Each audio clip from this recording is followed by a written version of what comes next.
Like me to start it? Show?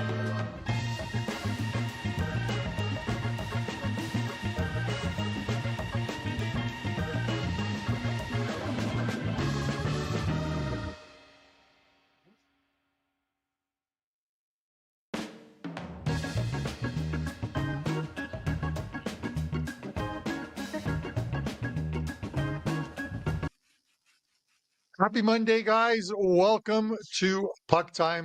We were off a couple days last week. We did record and put one out on Thursday, Friday, only one game. So there was no show and no 6 and 60. But the 6 and 60 will return this week. And we'll look to build off of that 5 and 1 the last time out and announce a winner towards the end of the show of the last Puck Time merch giveaway.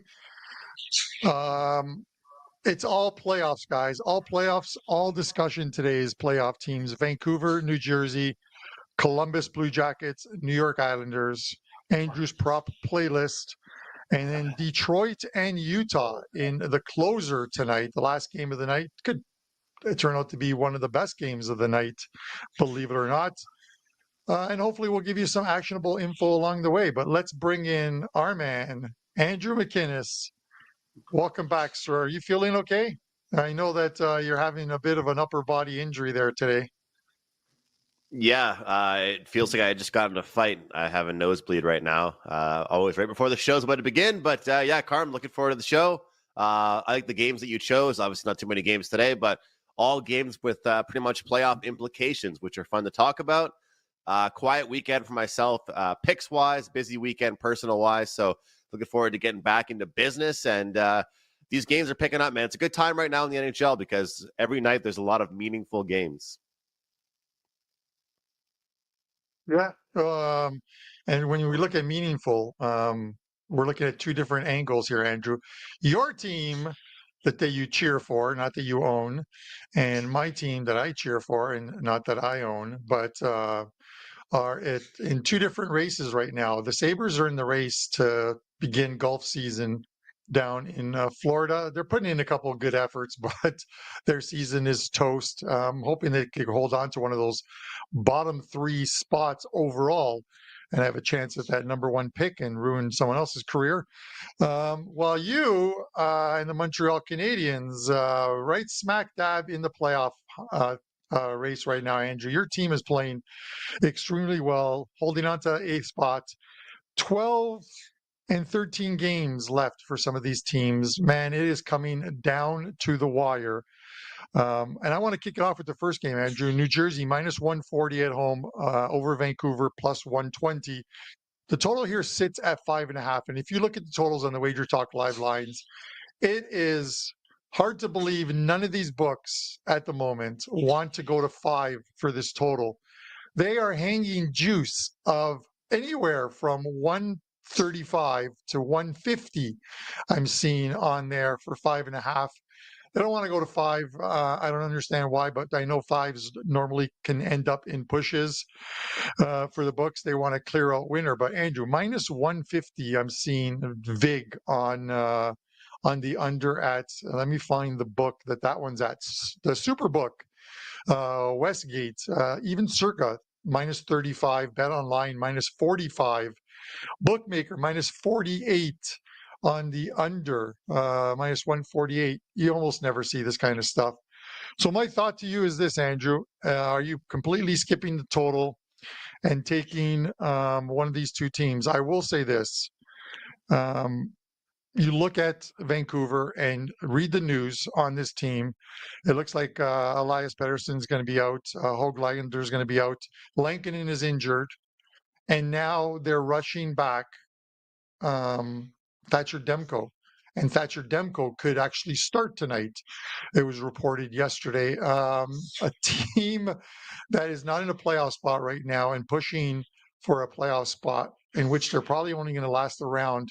Do you risk, Andrew, losing a guy like Thatcher Demko for another year if this guy comes in, is not ready to go? He hasn't played since February the 8th and gets injured again. I think that this Vancouver Canucks team has risked a lot this season, Carm. I think they've as far as Quinn Hughes' injury is concerned, Ronick's been injured. There's been a handful of guys injured. And of course, you talk about the whole Pedersen and JT Miller situation. It's been just a whole reality TV show over there. We talk about making documentaries and docuseries about certain players and teams in a positive way. How about we make a documentary in a negative way about this Vancouver Canucks team right now? Because there's been so much going on with this team this season, not on the ice, that has just simply caused distractions for the entire hockey club. And I feel like it's been very difficult for them to deal with. To answer your question, I don't think they should do that. I think that they need to realize that's their goalie. That's the guy they need to get healthy. And it does suck when you have a goalie that's been battling nagging injuries. But at the end of the day, you need that goalie healthy long-term, not just for a short-term stretch. So personally, I think that you got to kind of ride it out. But this is the thing, Carm. A lot of people looked last year at the Vancouver Canucks, what they were able to do the end of the season, into the playoffs, and they said, you know what? That's my team for this year. That's the team that I want to look at moving forward. And the thing is, sometimes when a team pulls off such a great stretch and such a great run one year, it's hard to actually maintain that momentum into the next season. So a lot of people really liked Vancouver to keep building off last year's playoff success and end of regular season success, but it's hard to do it back-to-back years. Now, for the Devils, it's kind of interesting. I'm sure you saw the quotes about Sheldon Keefe and Jonathan Kovacevic, who's a player that I was a big fan of when he played in Montreal. He said after their game against Ottawa, our team just has to start pretending every game is a playoff game, get into playoff hockey mode as it stands right now. And then they asked Sheldon Keefe what he thought about that quote from Kovacevic, and Keefe just said, well, I think Kovacevic has to play better himself before he worry about anything else.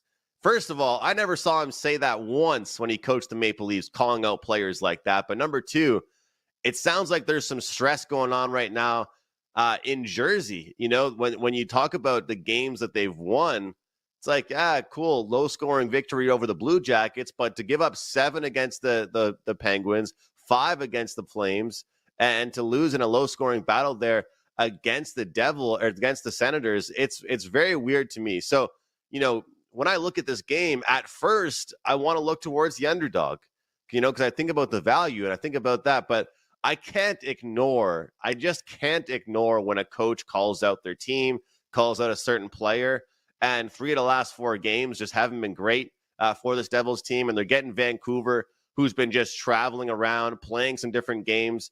Hasn't been a good run for them either, Carm, but I think I want to side with this Flames team here, or excuse me, with this Flames team. I want to side with this Devils team here, looking at some of the games that they've had, and if we want to try and look for some plus money, as usually, I try to do in certain situations like this, you can look towards team totals, you can look towards first period plays, but I think the best way to go about this one is just by taking Vancouver team total under 2.5 goals. We know that the Devils at their whole, they are a defensive team when they're going to win games. And so I understand, it's, minus 125, 130. You can take that first period minus a half goal if you want, because they're coming off a game where their coach called them out. But in my opinion, the best way to look at it is hoping that the Devils shut down the Vancouver offense. Andrew, I struggle with this one. I think it's the actual number coming down, which I don't get. I was looking across some books, and I know like circa, I know the opener was 165, but circa, one of the books that I respect as far as their hockey goes. They opened at like 147, and they're down to about 138. So not a huge move. It did dip a little bit. I think the 165 was always going to be a little too high for two teams that are in a playoff battle in different conferences, number one. And then number two, this total. When you see a total at 5.5, 50 cents to the under, they're not expecting a lot of goals in this one. It could be one of those games that goes to OT. And when it goes to OT, you hate to be holding a ticket that's minus 140 on what essentially turns into a coin flip. Obviously, the Jack Hughes thing hurts New Jersey. and the shoulder surgery 3 weeks ago. But there's just too many variables on Vancouver right now. The Pedersen, Hoglander, a team that is struggling to score at times and just doesn't play well on the road.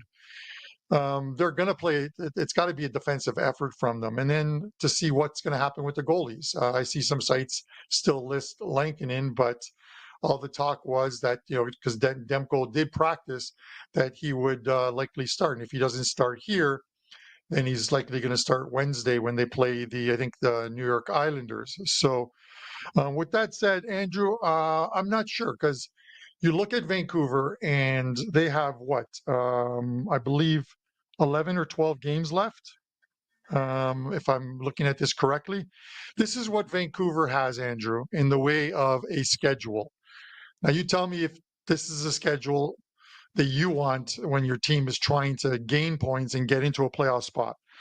6 of their last 8 games are at home. They play the Vegas Golden Knights twice, Dallas, Colorado, Winnipeg, Minnesota.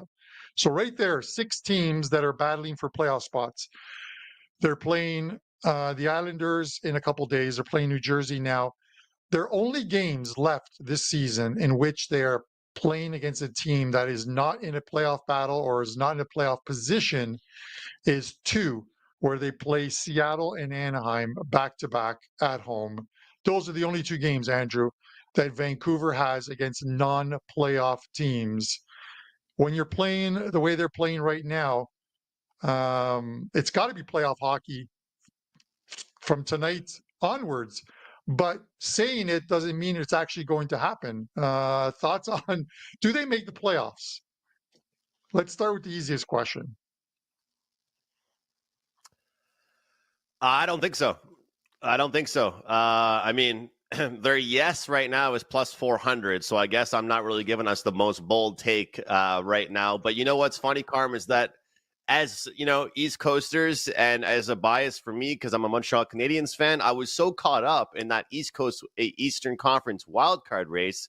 And kudos to you for bringing it up. I've tried to bring it up occasionally, but I've kind of forgotten about the other side of the table, right? Because I'm so excited about one side of the table. Looking at the Canucks plus 400, Utah Hockey Club plus 550, St. Louis Blues plus 120. So that's kind of it for the Western Conference. Oh, Calgary Flames actually plus 185. So, I mean, how about those Flames? I saw that quote on Hockey Night in Canada on Saturday. Jonathan Huberdeau, he says, man, what a road trip. What a road trip. I just can't wait to get off the plane and have a beer with my teammates. That's what he says. They're on a playoff stretch right now, Carm, a wild card race. And he says, man, I just can't wait to go have a beer with my teammates. Great road trip for that Calgary Flames team. But, I know we don't want to spend too much time on these teams, but I'll say this. It's important to mention some of these odds with the Flames and Blues. And then, of course, the Canucks being at the price that they are. If they lose tonight, Carm, they probably go back to like 550 or something like that. But Jim Montgomery, some people said his contract was up in Boston, so maybe he wouldn't even have signed back with them as it stands in general. But he's at it again, man. The St. Louis Blues are doing well. Jim Montgomery's at it again. And you know what? Maybe he's found a team that plays the way he wanted the Boston Bruins to play. Because the past few years, the Boston Bruins weren't exactly the big bad Bruins. And now this year, he gets to coach the St. Louis Blues, who play like the old-fashioned big bad Bruins. They have that great top line, but they're so physical. They score greasy goals. They have a big defensive core. Jordan Binnington playing well. Like, this St. Louis Blues team means business, Carmen, and no one's really talking about them right now. I was talking about them a couple of weeks ago. I said, if you're going to take a team to make Dan, find that clip from 2 weeks ago. I'm not sure what day it was or what time of the program it was, but you're so good at finding this stuff. I did. I talked about the St. Louis schedule that they had ahead and that they were playing better. And lo and behold, here we are. There's opportunities in these last 12 or 13 games. Let's just remember before we move on to the second game between Columbus and the New York Islanders, that every season, and Andrew, you mentioned playing playoff hockey, every season it almost seems like you can find a team that goes in the last month of the season, goes on a run and carries it into the playoffs. We can go as far back as the aforementioned St. Louis Blues, who were in last place at around Christmas time in the league. And then Jordan Binnington gets called up. They go on a 13-game winning streak, and they were playing playoff hockey for the last half of the season because they had to make the playoffs, make it to the Stanley Cup Finals, and win Game 7 in Boston.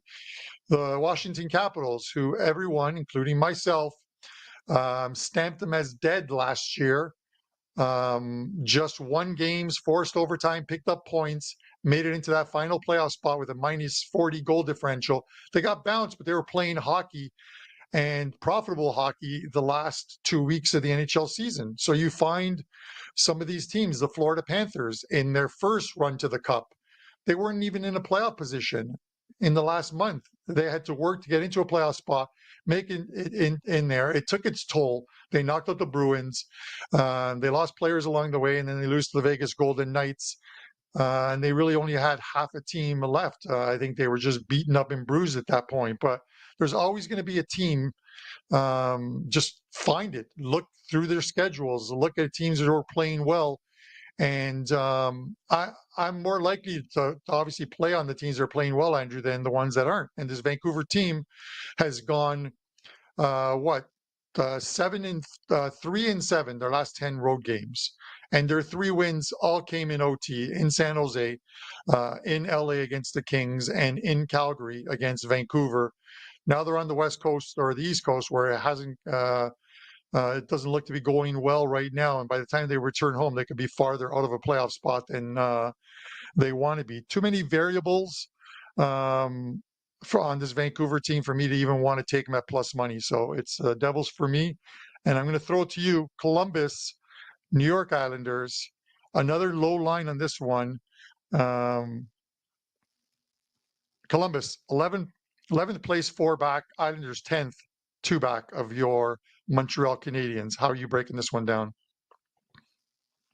It is crazy, Carm. I'm looking at this, and I think this is a perfect example of honestly a team running out of gas. That's how I would describe the Columbus Blue Jackets. Let's be honest; they were the team that was sitting in that second wildcard spot for the longest time so far.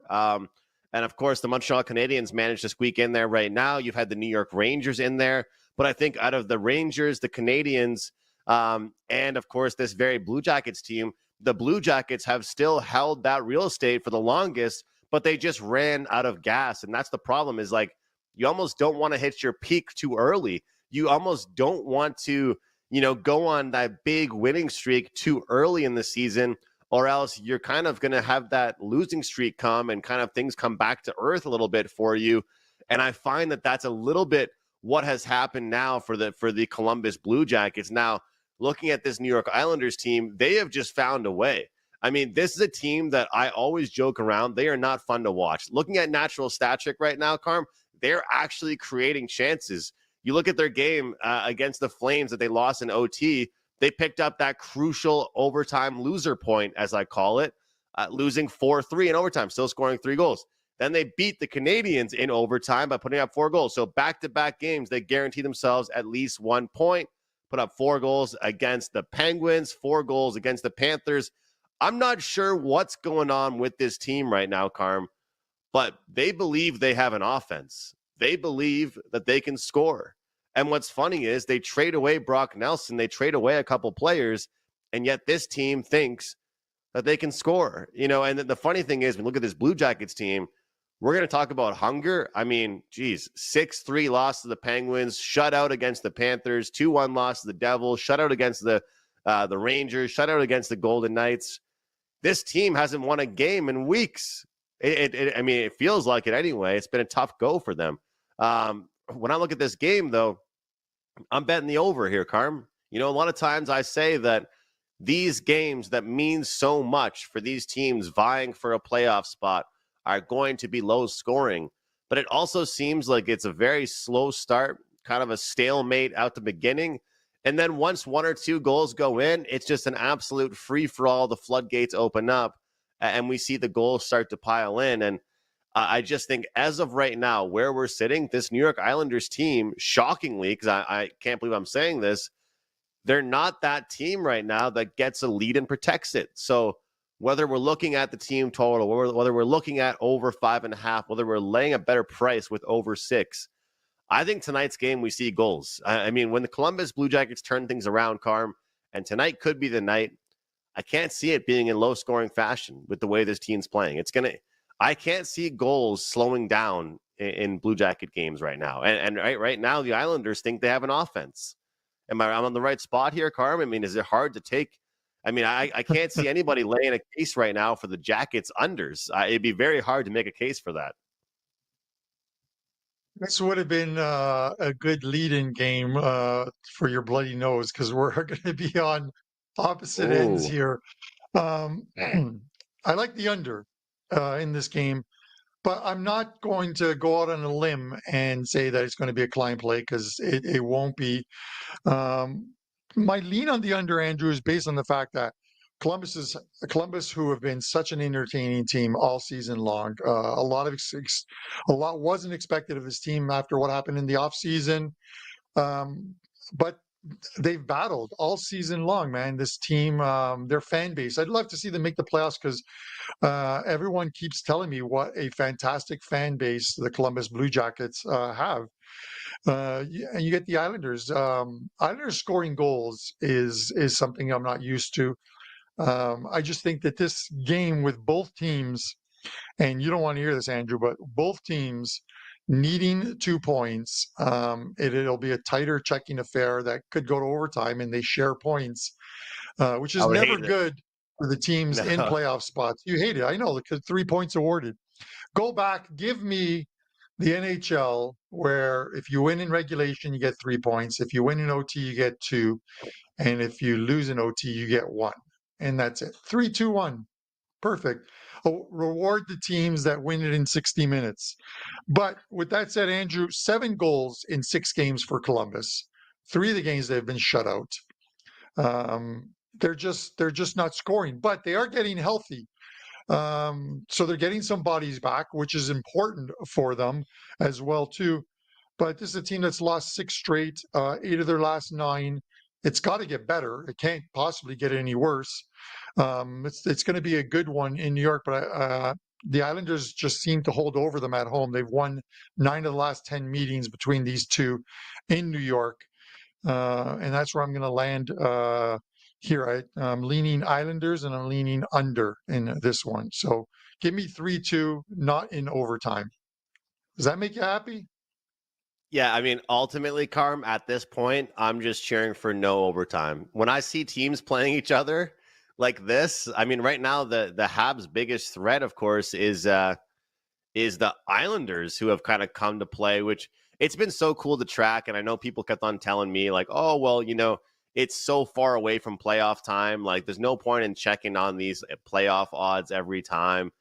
Well, hearing people say that's not going to stop me. Every single day I've been checking the playoff odds and team to make the playoff odds. And I just find it so interesting because you and I both know, Carm, on paper means a hell of a lot different than the heart that certain teams are playing with. And honestly, I had a long day on Saturday, and when I got to watch that comeback from the Montreal Canadiens, they didn't get the win, but they come back against the Avalanche, and they get that loser point by losing in the shootout, as I talked about. That's a different team than I've seen. And the New York Rangers, plus 250 right now to make the playoffs, with the Habs right now being plus 130. It's like, what the hell has happened to the New York Rangers to be able to get there, to do what they're doing? They just can't get the job done. And of course, the New York Islanders just right behind there at plus 200, plus 210. So it's exciting, Carm, and we'll see what happens with a team like Columbus, because if Columbus doesn't win tonight, you really start to think they're just done, and then it's a 3-way race between the Habs, Rangers, and the Islanders. I mean, Columbus needs wins, and they need them ASAP. Yeah. Yeah, they do, Andrew, and this is a great thing. I've been harping on this one for the last month or 2 months, is the fact that there's so many teams battling for playoff spots in the East and the Western Conference that we're getting meaningful games, which is great. We haven't seen too many of those like we've seen in the past, and maybe we will see them in the last week or so, or week or 10 days, where you see these teams that are minus 400, minus 450.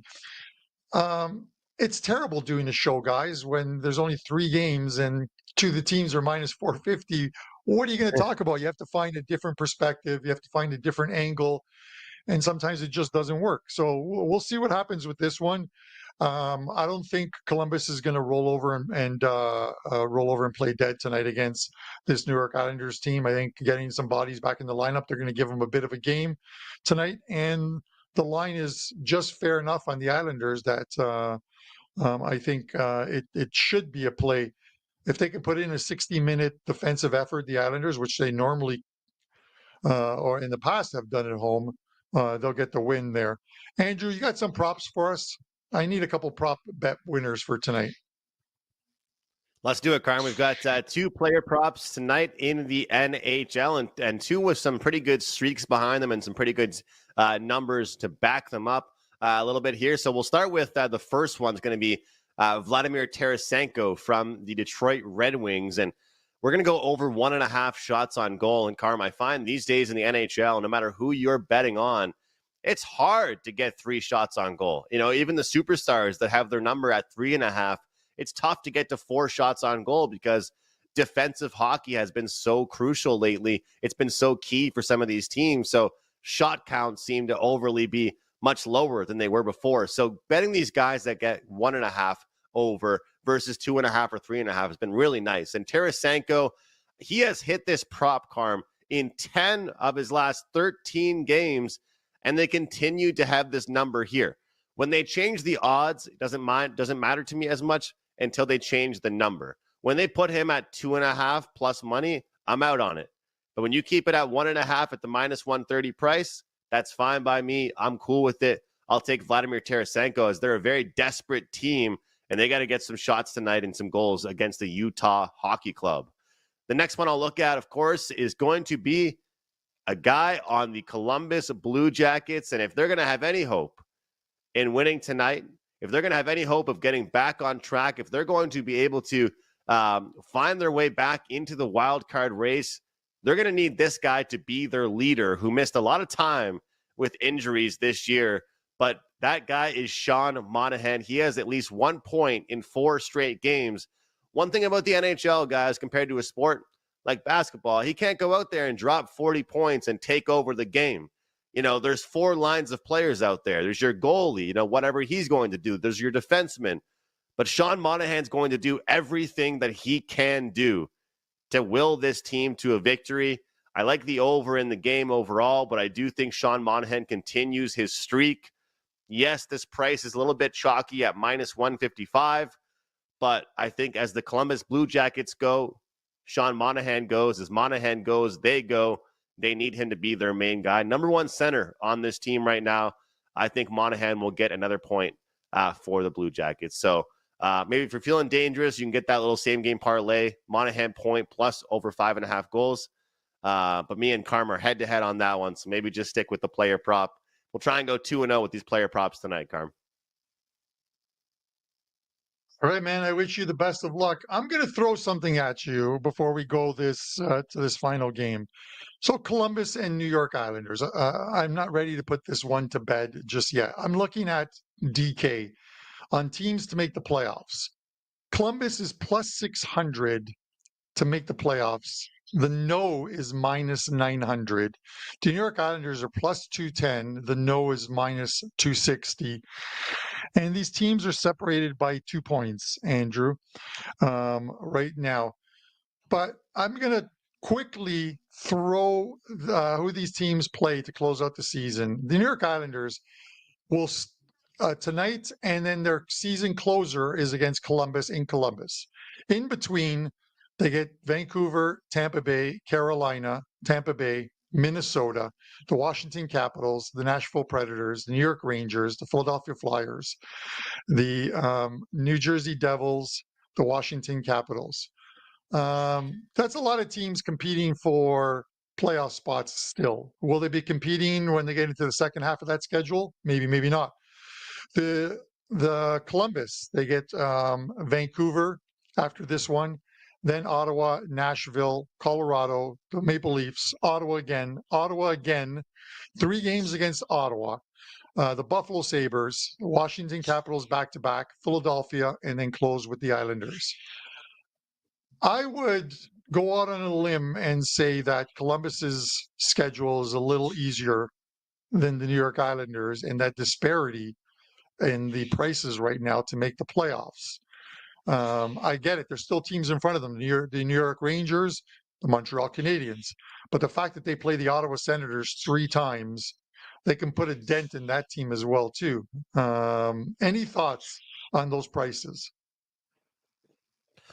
Well, it is a good point, Carmen, because like I said, they were in the lead or they were in the spot for a while and then they lost it.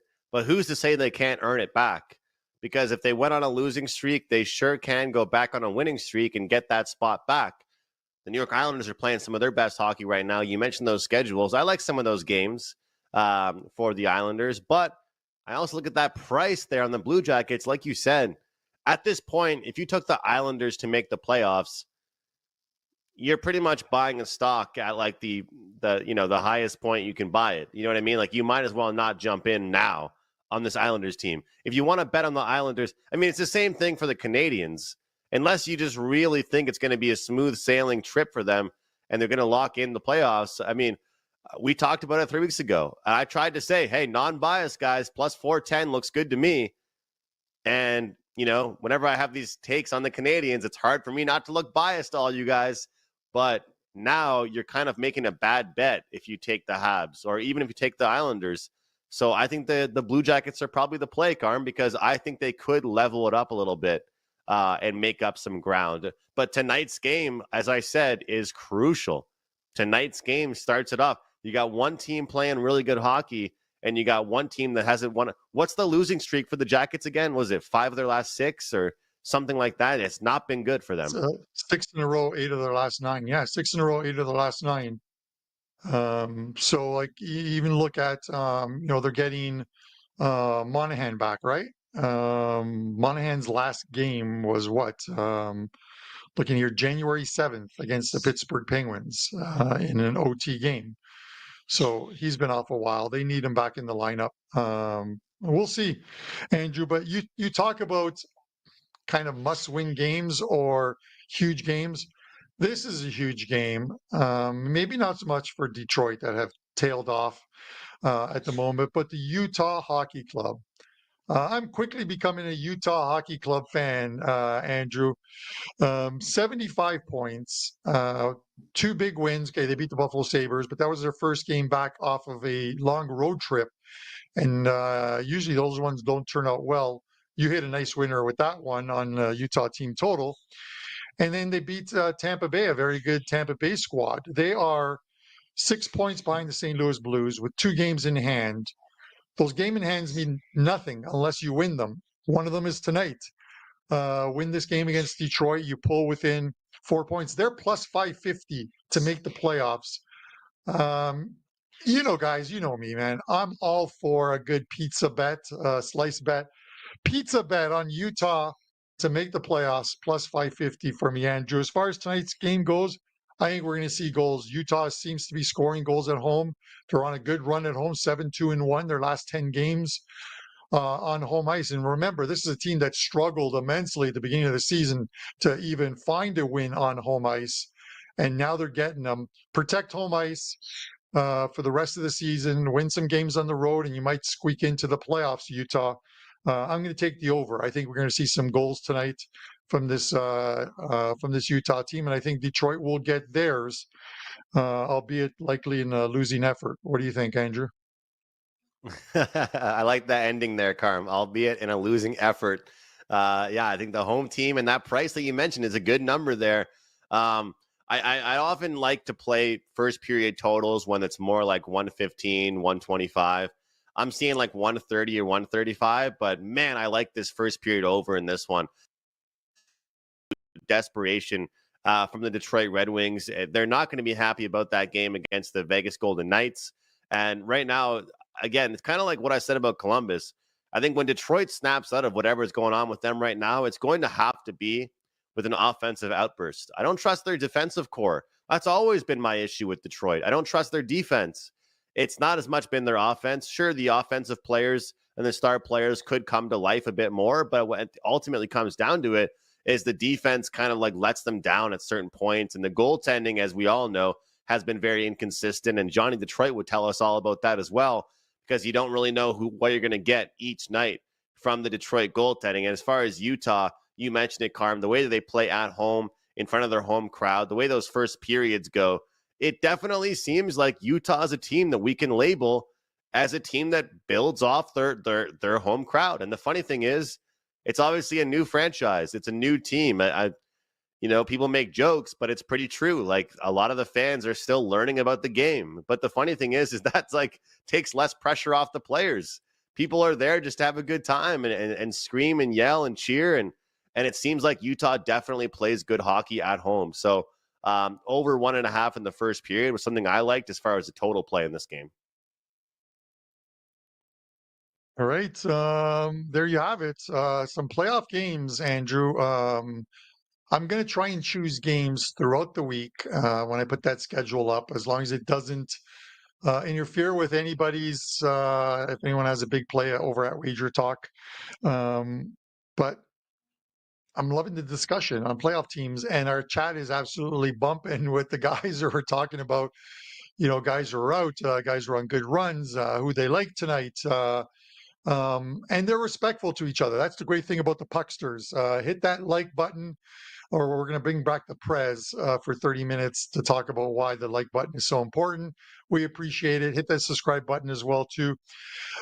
Guys, if you're not following Andrew and I, make sure you do so on the X or Twitter or whatever you want to call it. Every once in a while, we will tweet out some stuff. And I tweeted out the other day, Andrew, about the Vegas Golden Knights. I just find it completely interesting. Sometimes there are streaks, and these streaks take on a life of their own.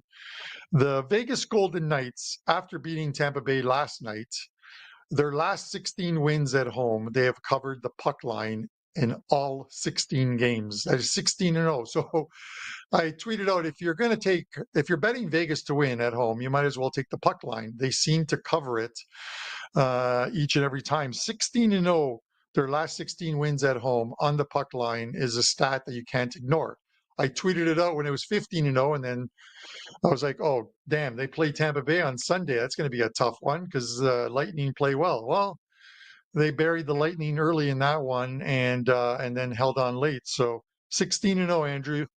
Those streaks, I know every once in a while you come up with one. There's that other one that could be in play this week. I have to check it. The Seattle Kraken on the second of a back-to-back. They are now 0-11 Yes. in the second of a Yes. back-to-back. Yes. So That's there's shameful. some That's relevance to this. I shameful. get it. There are trends. Yeah. There's some trends that are going to happen. And sometimes you can follow a trend and make money. But make sure that everything else within that game meets whatever your parameters are for making it a play or not. Don't rely on just one stat and say, okay, this is why I'm taking it one stat, because that normally that will blow up in your face. But with that said, Andrew, I'll close mine out and then send it to you. I've got 2 plays up in World Cup qualifying that go this afternoon at 3:45. So if you're looking to get some afternoon action in, qualifying for the World Cup has begun. I am so looking forward to it because I'm going to be traveling next year throughout the U.S. And here in Toronto, where some games are being hosted as well too for the World Cup, and hopefully meet up with some pucksters along the way at some of these games and stuff. The World Cup is in North America next season. 2 plays up, and I have 3 plays up in the NHL tonight. So pick up a 1-day all access. The one coupon code CARM5 is the last coupon code available of that you can get $100 off of the rest of the NHL season and playoffs. That's a single use coupon code, I was told. So once it gets used, it's done, and that deal is over. My best bet, I'm taking the New Jersey Devils. Again, too many things with Vancouver right now to make me feel good about even taking them on the road tonight. If Hoglander and Pettersson are out, you get rid of a couple guys who provide a little bit of scoring for them, especially Pettersson. If Lankinen's not starting or is still injured and it's Demko, he hasn't played since February 8th. I just don't like the situation the Canucks are in right now. I'll take New Jersey minus 140, Andrew. I'm with you on that one, Carm. Should be a good one, though, but I just a disaster over there in Vancouver. And we don't even get to see the Hughes brothers, and that's always kind of fun to look at. But we get to see one pair of brothers, but not the full trio of them. As of how it stands right now, even though it's not a huge slate, you will have at least 2 plays that you see up for grabs for me at WagerTalk. All access clients will get those, of course, as well. But my best bet for the show, Carm, I like this one quite a bit. This will be a client play. We're going to go to an Andrew team total here, and this is the minus 105 price. Dallas Stars to get to that magic number of 4 goals. Team total over 3.5 goals for the Stars against the Minnesota Wild. When I look at this game overall, I just kind of look at it as an example of, I think, a team that's going to come in super hungry versus a team that might be just like a bit satisfied and overconfident. The Wild, they beat the crap out of the Kraken 4-0. But right now, I don't know what the Kraken are. What can we even give them credit for? I don't care about that win over the Kraken. And then they beat the free space on the bingo card, the Buffalo Sabres 4-1. We don't care about that win either. You got the Dallas Stars right now. They're inconsistent. They're playing 1-goal games. They're up and down. This is a team that will be locked in, laser focused for this game against Minnesota. 2 teams, I think, long-term going in different directions this season, and we'll get a more focused team out of the Stars. So I think Stars get to 4 here tonight, guys. I want to know what all of you guys are betting tonight. I know you guys are commenting live in the chat room. Let us know below, comment before, and we'll shout some of you guys out. I'll make sure I do it tomorrow on the show. Let me know some bets, player props, totals, sides, whatever it is. We want to hear from you guys, and make sure on the way out you hit the like button. It definitely helps us out. The more likes PuckTime gets, the better for Carmine. It lets the people upstairs know that we're doing a good job, and that does help us out. So thanks for watching, guys. We'll see you tomorrow right here on PuckTime.